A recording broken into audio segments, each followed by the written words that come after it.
তোমায় ভুলছি না, ভুলবো না। এবার দলে দলে যোগ দিন।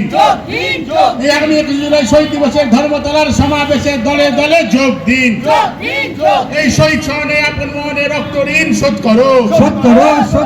এই শহীদের রক্ত হবে না কো ব্যর্থ, এই শহীদের রক্ত হবে না কো ব্যর্থ, এই শত শহীদের রক্ত হবে না কো ব্যর্থ। এই শহীদ তোমায় ভুল। মমতা ব্যানার্জি যে একটা দৃঢ় প্রতিজ্ঞা, তিনি যে বিরোধী দলনেত্রী ছিলেন, তখন প্রত্যেক নিপীড়িত মানুষের পাশে গেছেন, তেনার একটা প্রতিজ্ঞা ছিল।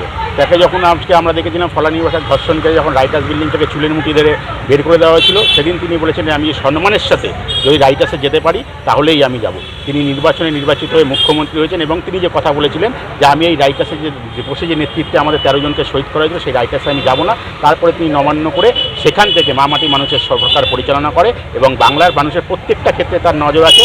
যে সাধারণ শিশুদের পায়ে চটি নেই তাদেরও দেখে, গর্ভবতী মহিলাদের দেখে, একটা গরিব মানুষ মারা গেলে সমবেতির মাধ্যমে টাকা দেয় এবং স্বাস্থ্যসাথী করে সব উন্নয়নমূলক প্রকল্প তিনি করে যত অপপ্রচার কুৎসা বাংলার মানুষ বিজেপি করুক, মমতা বন্দ্যোপাধ্যায় বাংলার মানুষকে সামনে নিয়ে বাংলার মানুষের হৃদয়ে আছে, তিনি এগিয়ে যাবেন। 1993 সালে বর্বর সিপিএমের অত্যাচারে আমাদের 13 জন কলকাতার রাজপথে হত্যা হয়েছিল, শহীদ হয়েছিল।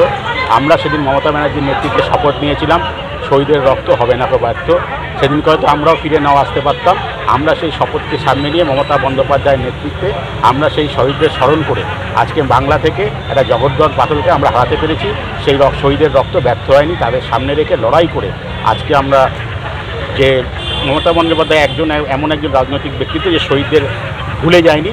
শহীদরা যে হত্যা হয়েছিল বা শহীদ হয়েছিল তাদের রক্তের ওপর দাঁড়িয়ে মামাটি মানুষের সরকার হয়েছে।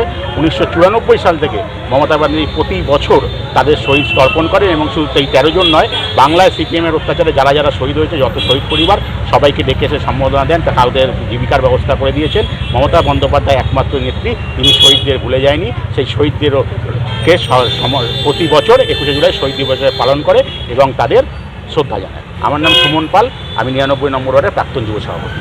তৎকালীন বাম বিরোধী যে বামের বিরোধী যে নো আইডেন্টিটি নো ভোট, সেই সময় আমাদের দলনেত্রী মমতা বন্দ্যোপাধ্যায় যে আন্দোলন করেছিল তার ওরা গুলি চালিয়ে আমাদের 13 জন শহীদের প্রাণ নিয়েছিল।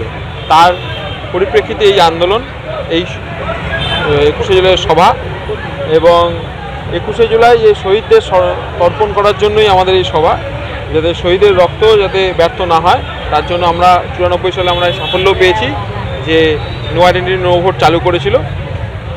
আর তৎকালীন বাম আজকে শূন্য, বিজেপিও বলছে 2026 হয়তো তারা আসবে। আমার মতে 26 কেন 36-এও তারা আসতে পারবে না। মমতা বন্দ্যোপাধ্যায় আমাদের মুখ্যমন্ত্রী ছিল, মমতা বন্দ্যোপাধ্যায় থাকবে।